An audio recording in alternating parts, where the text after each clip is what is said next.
Football on Off the Ball. With Paddy Power. Fueling the mischief in the beautiful game. Gamble responsibly. See dunlewy.net.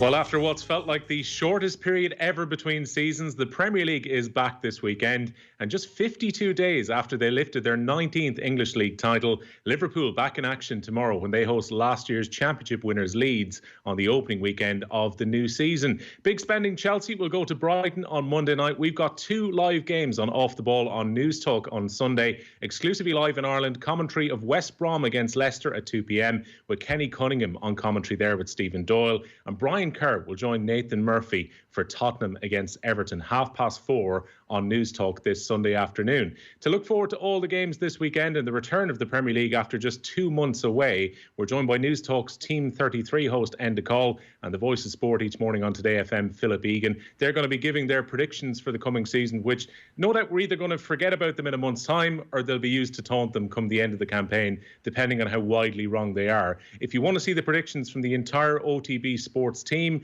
they are available now on the OTB Sports website. That's otbsports.com, or check out the OTB Sports app for all of your latest stories. Gentlemen, good afternoon to you.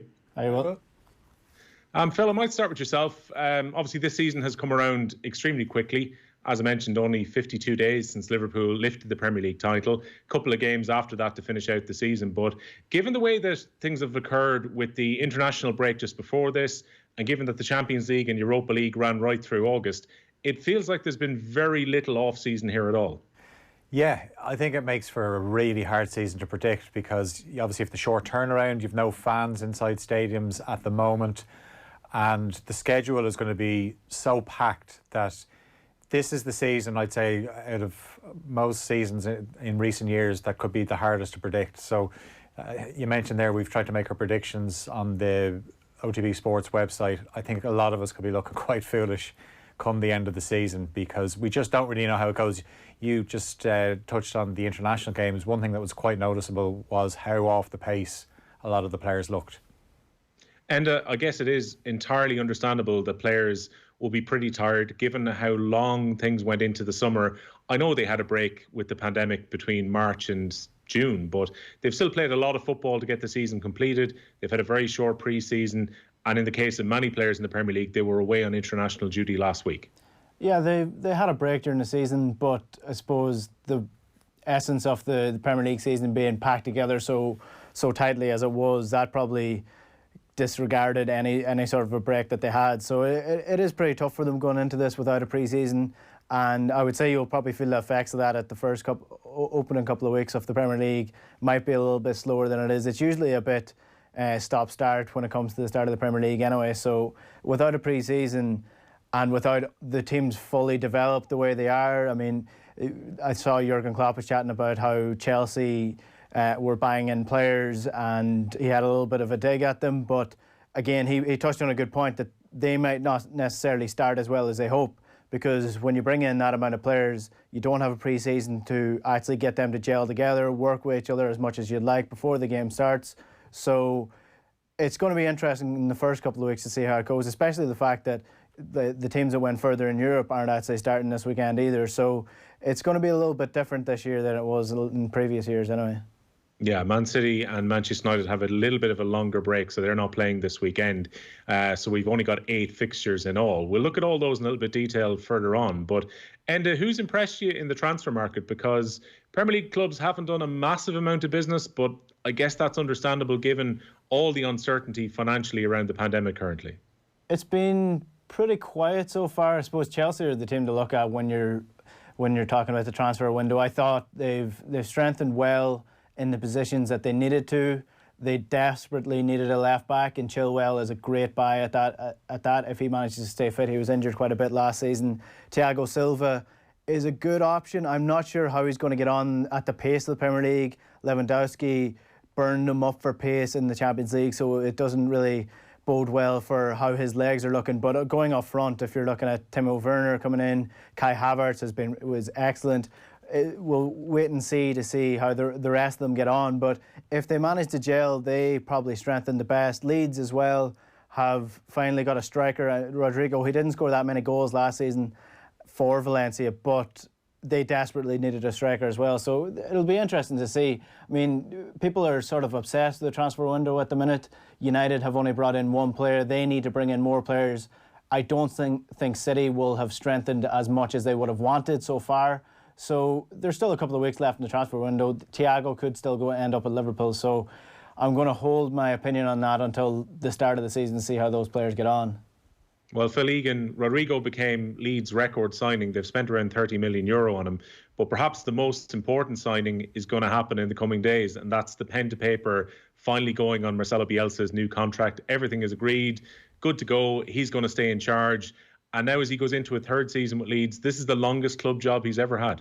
Yeah, and genuinely there was a little bit of a concern that Bielsa's done this in the past where start of the season, just think back to his time at Lazio, didn't like the way things were going and just said, I'm out of here. And you knew that Leeds were going to do all they could to keep him, and whatever he wanted, he gets, because he's brought them back to the Premier League. 16 years they were waiting to get back there, and I think they're so well equipped. I know Jurgen Klopp has been speaking ahead of the game tomorrow, where he actually, and I certainly agree, that Leeds are probably better equipped to manage in the Premier League than in the Championship. Just given the way the game is played in the Premier League, I think their style of play will be perfectly suited. I think they'll have a decent season. I'm not saying they're going to break into the top six or a European place, but they definitely look like they could give a lot of teams a lot of problems. Didn't Mikel Arteta say last season when they played them in the FA Cup, playing Leeds was really hard, and it was the equivalent of going to the dentist,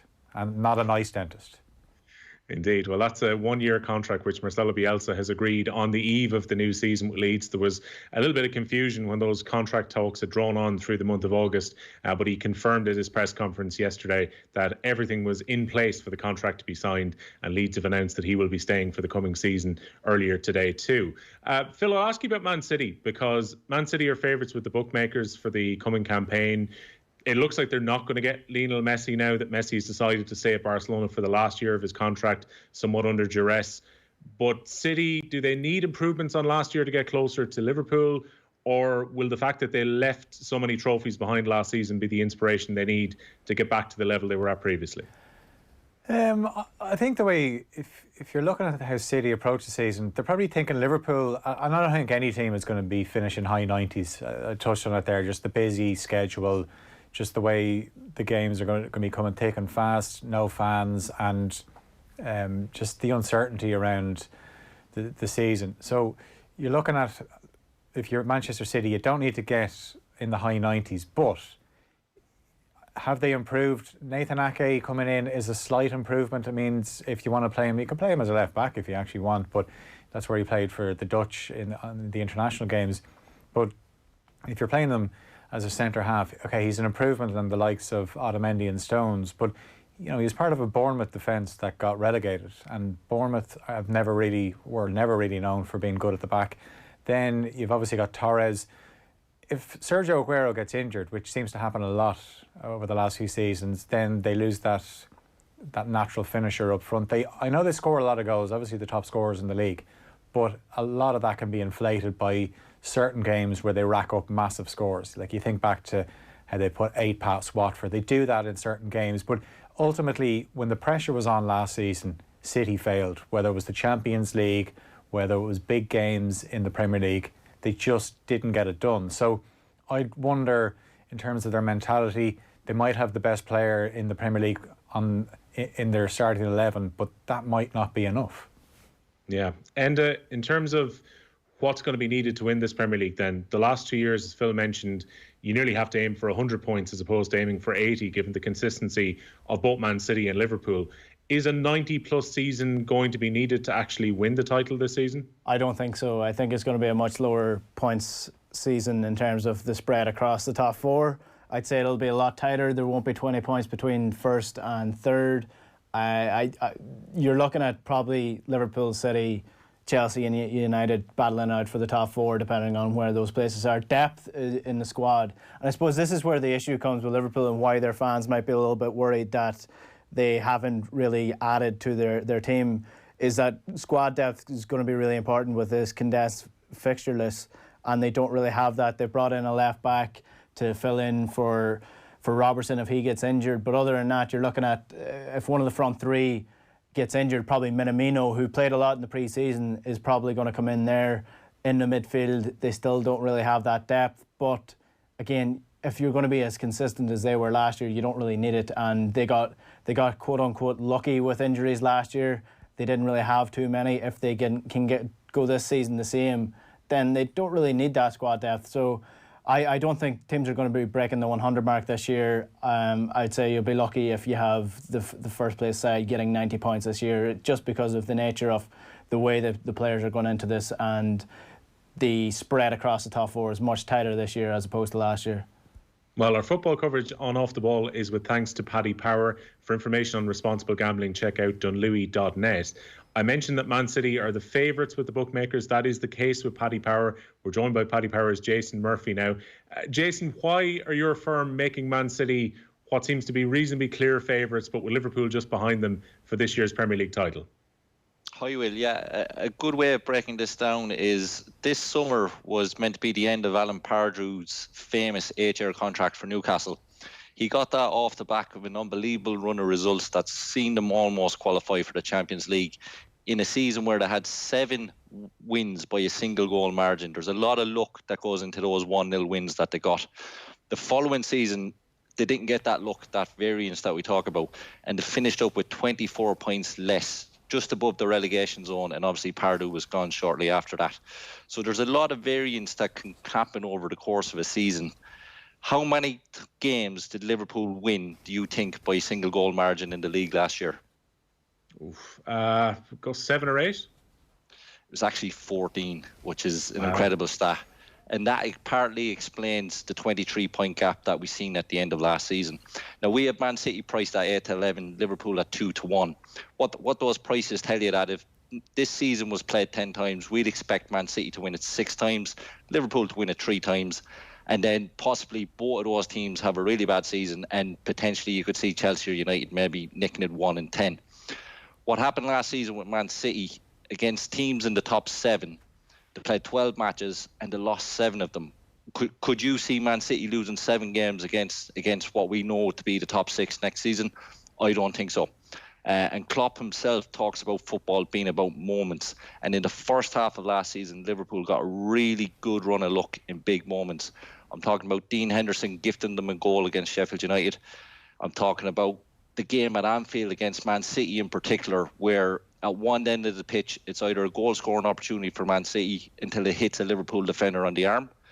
30 seconds later, it goes down the other end and Fabinho puts one in from 30 yards.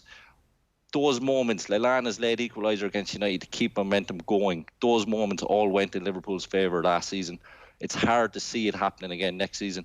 And the big moment, it was really early in the season, but Rodgers against Brighton, they're winning 4-0, they win the game 4-0. Misplaces a pass, Laporte stretches to win the ball and gets injured. I say to you, if it was the other way around and Van Dijk was out for the period of time that Laporte was last season, do you think Liverpool would have won the league last year? It would have definitely been far more difficult. I mean, Van Dijk is by far their most important player. So, yeah, I mean, I can see the argument around that. I think Man City had their worst season under Pep Guardiola last year in terms of dropping points. It's unlikely that would happen 2 seasons in a row. I'm guessing that's part of the logic here too. Absolutely, and that's all we can do is kind of price it up as best we can, but we try to use stats to support that. And I know Phil mentioned about Man City winning a lot of games, 5-0, an 8-0 thrown in as well.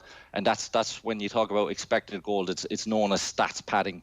But Liverpool themselves, when it comes to XG, when they go ahead in games, Klopp is very good at getting them to manage games more so than what he did in his first couple of seasons where they tended to burn out. So Liverpool don't necessarily go for the stats pattern, almost like kind of what Atletico Madrid do in La Liga. So as bookmakers, look, if you're going to have a bet, I always say have a look at the prices if you think it's wrong. If you think Liverpool, if the Premier League season was played 10 times, that did win it 4 or 5 times, then I think you should be backing Liverpool at 2-1. But for us as the bookmakers, we think the prices based on what happened last season and what we expect to happen this season are pretty right. Motivation, we believe, is a huge factor as well when it comes to the top teams as well when they're going for titles. And winning a title, maybe it just satisfies Liverpool a little bit. They were very, the year before to put up the points total that they did and lose a Champions League final, they were really fired up to go for it last year. Whereas Man City, I think, will be motivated even more so this year to get that title back. Tell us about the relegation race then. How are you pricing the teams to go down? Yeah, so at the moment we'd have Fulham at 10 to 11, we'd have West Brom 11 to 10, you'd have Aston Villa 13 to 8, Newcastle 15 to 8, and Crystal Palace at 2 to 1. For me personally, I think Fulham will go down. If you look at the back four that they're coming up with, three of them, Tim Ream, Brian and Odie, actually played in the Fulham team that got relegated 2 years ago and conceded 81 goals in that season, one of the worst defensive performances of a Premier League team that we've ever seen. And they're heavily reliant on Mitrovic. 26 goals in the Championship last season. The year they were in the Premier League, he got 11 of their 34 goals. So what I would say is Fulham are going to struggle. And if anything happens to Mitrovic, I think they're gone. Great for them to be back in. Scott Parker did a great job getting them back up, but they're really going to struggle. I'd have West Brom in the same kind of a boat. Great job coming up. A lot of their good work was in the first half of the season last year in the Championship. After Christmas, they struggled and they really stuttered towards the end. Their last 4 games in the Championship, they lost 1 and drew 3, so they almost fell over the line to get one of those top 2 spots. And the third team, and the tip that I give you to go down with them, I'd put up Crystal Palace at 2 to 1. Reason being, unexpected points based on performances last season, Crystal Palace only finished 1 point above the relegation zone. Out of their wins, 7 of them were by a single goal margin. Look at the variance I mentioned about Newcastle, and there's nothing that has happened in the transfer window that I can see Crystal Palace being any different next season. 9 goals from Jordan Ayew. Can you expect him to do any more next season? Batshuayi, it's hard to know whether he's going to get them enough goals to stay up either. I think Crystal Palace are in real danger. There's probably 3 teams from 6 to go down. So it's 50-50 for a lot of those teams, and you're getting 2 to 1 on Crystal Palace being one of those teams. I think is one of the best bets. If you wanted a relegation treble, you could put all 3 teams in, Fulham, West Brom and Crystal Palace, and you get that at 20 to 1. First manager gone. I have OTBsports.com open in front of me here, so I can see Phil and Enda's selections. Phil has gone quite controversially, I think, for Brendan Rodgers of Leicester City to be the first manager gone. Enda Coll has gone for a guy who definitely was the favourite a few weeks ago when I checked the odds on this, David Moyes of West Ham. Who do you reckon is the first manager gone? Yeah, we'd have David Moyes as favourite in the betting there at 7 to 2 at the moment. We've Roy Hodgson 5 to 1 for reasons outlined, and then the prices start to get a little bit bigger after that. 9 to 1 Steve Bruce, 9 to 1 Sean Dyche, I think. But David Moyes would be who I tip up. 2 reasons. First of all, he's on a 1-year contract. So like Mike Ashley doesn't sack managers because of the payout, whereas West Ham will, especially if it's only 1 year. There won't be much to pay to get rid of him. They got rid of him in the past when he's done a decent job for them too. But most concerning of all is the opening run of fixtures that they have. They have a game against Newcastle tomorrow, which isn't a gimme by any means. But after that, they play Arsenal, Tottenham, Leicester, Wolves, Man City and Liverpool. So when we get 7 or 8 games into the season, I can see West Ham having a very, very low points tally. And, the West Ham board, they weren't shy in ousting Pellegrini last year when it didn't start very well. So for me, David Moyes at 7 to 2 with his length of contract is rightly at the head of that market. And Jason, ahead of the first weekend, I want to ask you about home advantage, because I know when we spoke about this during lockdown, you thought maybe it wasn't going to play as much of a role as it would previously when stadiums were full. Is that reflecting itself in the odds now when it comes to home teams? Yes, very, very much so. So to break it down or to give it context, if you have 2 teams that are equally rated the same and they play at a neutral venue, both teams go off at about 7 to 4 to win the match in 90 minutes. So it's saying they have about a 35-36% chance of winning that match. If you take those 2 teams and put one of them in their home stadium, packed stadium with their home fans, the price goes from 7 to 4 to about 6 to 5. So their chances of winning in 90 minutes actually increases by about 9%. Now, home advantage is an umbrella term. There's a lot of factors that go into it, including the size of the stadium, having home fans there, how far the away team has to travel. You can break down all those factors. So, for example, away team having to travel, if you go back 100 years ago, you would have seen a lot more home wins. The home win rate was about 70%. It's actually reduced to about 60% in the last 20 years. Thinking behind that is 100 years ago, it was a lot harder to get to matches. Obviously, you mightn't been full of energy when you got there. If you went 2-0 down away from home after 10 minutes, you could probably call it a day. Whereas now, with it being live on Sky, fans getting onto you on Twitter, you still have to dig in and you'll probably pull out a draw at the end of it. So teams having to travel is a big factor. And we've seen that in lockdown. Crystal Palace travelled to Liverpool. 20 people carriers is apparently what they use. That's not a fun drive. And as a Premier League player, to get out of a car, I mean, I've travelled in Carlow like half an hour out the road for a match. You're not fit getting out of the car. You're a bit stiff. For those lads to sit in the people carriers, it's not what Premier League players are used to in terms of travel. And they ended up getting bet 4-0 by Liverpool. They might have got bet 4-0 anyways, but it definitely didn't help their performance. And at that level, the minor details can matter so much. Southampton, with the chief executive they had when Pochettino was in charge, they looked at players' sleeping patterns for away games. And at the end of the day, what they decided to do was to get every player their own individual mattress, transported to the hotel for the away game the night before it, so that players would sleep as best they can in preparation for that away game. It might make 1% of a difference, but that's at this level, 1% is massive. But the big thing in terms of home advantage is not having the home fans. And the reason that is that home fans influence referees. Referees are professional, but they're only human at the end of the day. Studies show that once you start to get 5,000 to 6,000 fans, you will see decisions being influenced. The benefit from having more fans kind of dwindles the more you go up. So 6,000 is not as good as having 50,000 home fans, but it's nearly just as effective. And what really it affects, what we've seen in the games played without fans, about 800 games across the European leagues in lockdown, is that the distribution of cards is quite different. So beforehand, you would have had away teams getting most of the yellow cards, but it's actually a 50-50 split if you look at the lockdown games. So what difference does that make? It means that when there's 20 minutes to go in front of a home crowd, a player might already be on a yellow card because the ref booked him in the first half because the crowd got on his back. Whereas now in lockdown, he isn't, and therefore he might decide to actually, let's break that attack, let's pull it down, give away a free kick, and I'll take my booking. And that kind of feeds into home advantage. So what I'll say is, like I said, the price from 7-4 to 11-10, if you removed home advantage fully, there's still some home advantage factors there, such as being familiar with the stadium, the away team still having to travel. Like Harry Kane says at the old White Hart Lane, when he was having a shot, he was able to tell by the markings of the hoardings and the pitch where he was at in relation to the box where the goal was to shoot from. So you still have all those home advantage factors there, but the crowd being missing is massive, and it's reflective. If you look at Southampton away to Crystal Palace this weekend, Southampton went away to Crystal Palace in January, packed Selhurst Park. Southampton were 7-4.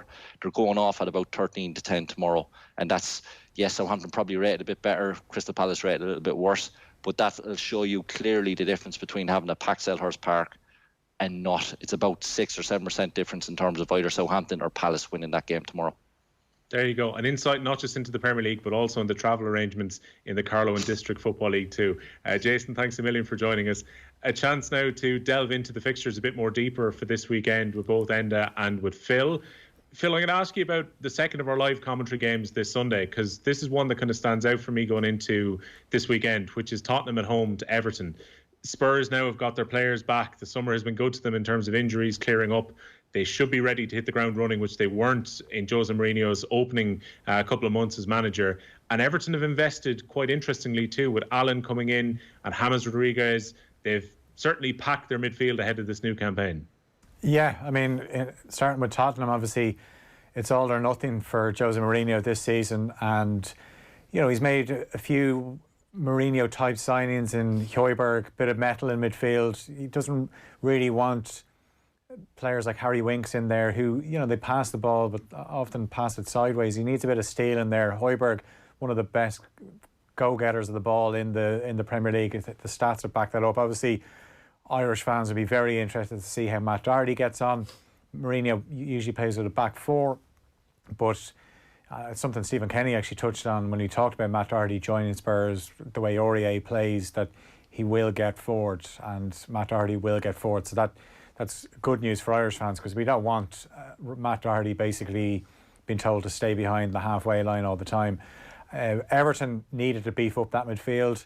It'd be interesting to see what formation Carlo Ancelotti goes with, but you're looking at, if you're playing James Rodriguez, you want to obviously play him in that number 10 role. I think he's certainly a big upgrade on Gylfi Sigurdsson, who on his day, Gylfi Sigurdsson can be very good, but often has games where he just goes missing.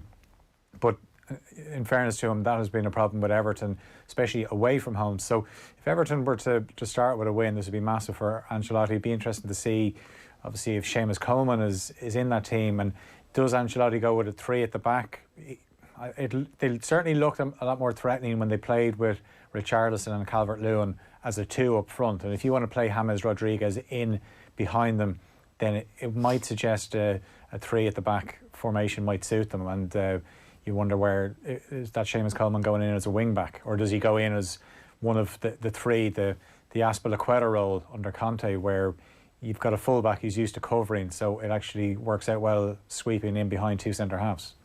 Well, Enda, our other live game on Sunday at 2 p.m. is West Brom against Leicester City, a bit of a kind of a Greater Midlands derby between the two teams here. Phil has tipped Leicester City to have a bad season if he's tipping Brendan Rodgers to be gone as the first manager. Leicester finished last season terribly, should have been in the top 4, but ended up having to settle for 5th place. What do you make of Leicester going into this season, Enda?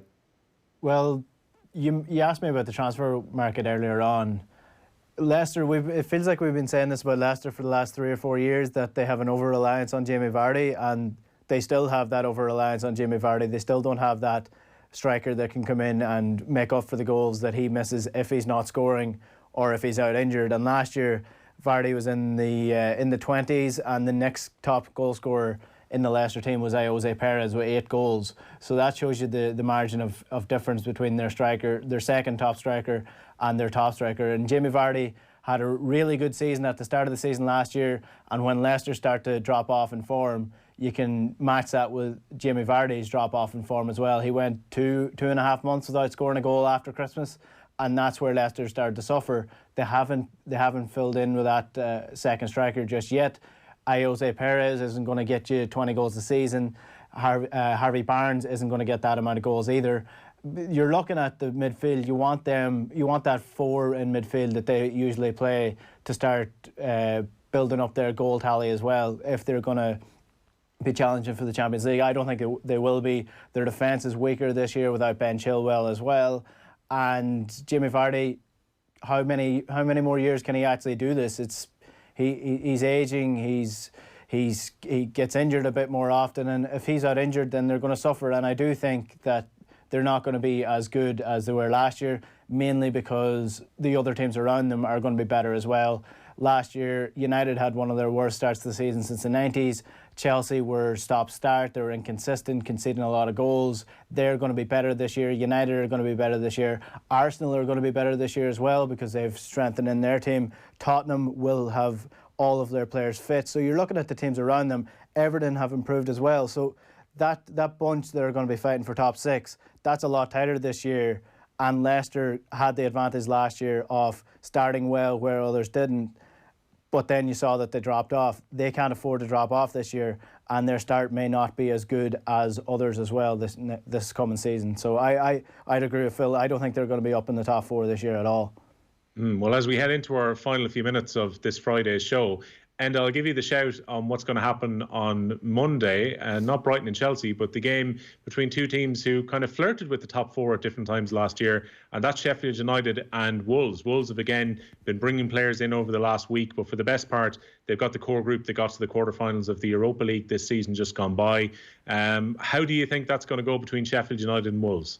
Sheffield are going to be one of the more interesting sides this year coming. Second season syndrome is a thing. They took a lot of teams by surprise last year, but they have been weakened in their team. So Dean Henderson isn't there anymore. There's talk that Lundstrom might not be there for the full season as well. So Sheffield United didn't really... They surprised everyone by where they were last year. I don't think, again, sort of like the Leicester situation, that top 6 is way more condensed and contested this year coming than it was last year. So I don't think they're going to be anywhere near that. They didn't score nearly enough goals last year. Their defence was excellent, but going forward they weren't good enough. So I think they're going to struggle this year. I don't think they're going to be relegation candidates, but I do think they will be in the bottom half of the table, whereas Wolves can only continue to get better. I think they have lost Matt Doherty, which is a loss, but they've still kept that core group, like you said, Ruben Neves, Raul Jimenez, Adama Traore going forward as well. So I think they are still going to be up there with the likes of Tottenham, with the likes of Arsenal. I don't think they're going to be competing for the top 4, but I do think that they're going to be where Everton were about 3 to 4 seasons ago, continuously competing for that European spot, and Nuno will only continue to improve them, I think. Phil Egan, I know you've mentioned that you reckon Leeds are going to do well in the Premier League. They're back in the Premier League for the first time in almost 2 decades. It's a difficult way to start. Away to Liverpool at Anfield would maybe be more difficult if fans were in attendance. But can Leeds put it up to Liverpool tomorrow evening? Yeah, absolutely. I think they will. I think they'll have moments in the game where they outplay Liverpool, and in a way I think it's a good time for Leeds to play Liverpool, because it's the first game of the season. We've obviously talked about how teams don't have their full sharpness, but one thing you always associate with Bielsa teams is they do tend to hit the ground running, and it's more towards the end of the season. But it's just, you heard Calvin Phillips talking about being back in the Premier League. This is a guy from Leeds, made his England debut during the week, said he was in tears for days after that defeat to Derby in the Championship playoffs last season, or the season before, and wondered, would he ever get to the Premier League with Leeds? Would he have to leave? But they regrouped. Obviously, they're up. They're going to absolutely relish this, and they're going to the home of the champions. It's on TV. They're going to absolutely be well up for this game. Now, I'm not saying they're going to win, but if they got a draw, it wouldn't surprise me. It's going to be an uncomfortable afternoon for Liverpool, I'd say, in certain spells. But in a way, it might suit Liverpool, the fact that Leeds will try and play it, and Liverpool will be able to press them. Obviously, Leeds are going to try and press Liverpool, but we've seen Liverpool can beat pressing teams by going direct at times, because they have players that can play long passes. The likes of Van Dijk, Alexander-Arnold, Robertson, they can switch play, and that's one way of beating the press. So Leeds have a tough start. They play City in the next few games as well, but I wouldn't fear for them going down at all. Definitely not. Okay, we're just about to head into injury time, so quick-fire final round for both of you. People can read your predictions in more detail on the OTB Sports website. But Phil, give me your top 4 and your player of the season. Okay, the top 4, I went for Liverpool, Manchester City, Chelsea and Manchester United in that order. And then my player of the season, I think De Bruyne is going to be the best player in the league again. He mightn't get the award because the politics maybe that goes around it, where you feel you can't give a player back-to-back Player of the Year awards, but I think he's going to be the player again. Okay, Enda, Coll, you're one of the people who have gone for Man City to regain the Premier League title. Give us your top 4 and your player of the season then. Yeah, top 4 is going to be interesting. I went for City simply because it's so difficult to retain the Premier League title once you've won it, and City are the only teams this decade that have actually done that. Have Liverpool built enough in their team to develop it further? I don't know, but it's going to be close. I don't think that's going to be a situation where Man City are running away with it. I think it's going to be a tighter title race this year. City, Liverpool, Chelsea and United, top 4 in that order. Then player of the season, I went with Bruno Fernandes for the player of the season on my predictions. Now, it doesn't usually go to a player who doesn't win the league, so that's probably unlikely, but I do think he's going to be one of the standout players, so I went for Bruno Fernandes for that. Okay, Enda Coll's expecting lots of penalties for Manchester United in the coming season if Bruno Fernandes is going to win Player of the Year. Don't forget our 2 live games on Off the Ball on News Talk this coming Sunday. West Brom against Leicester City, 2 p.m. Kenny Cunningham and Stephen Doyle on the microphones for that one. Former Ireland boss Brian Kerr will join Nathan Murphy for Spurs against Everton at 4:30, live and exclusive commentary on Off the Ball on News Talk. We'll also have updates from all the games tomorrow on Off the Ball with John Duggan. And don't forget that Enda and I will be back for Team 33 tonight, where we're looking at the second set of episodes in the Tottenham documentary series on Amazon. We will talk to you again next Friday. Best of luck if you're having a punt this weekend, and thanks for joining us. Football on Off the Ball with Paddy Power, fueling the mischief in the beautiful game. Gamble responsibly. See dunlewy.net.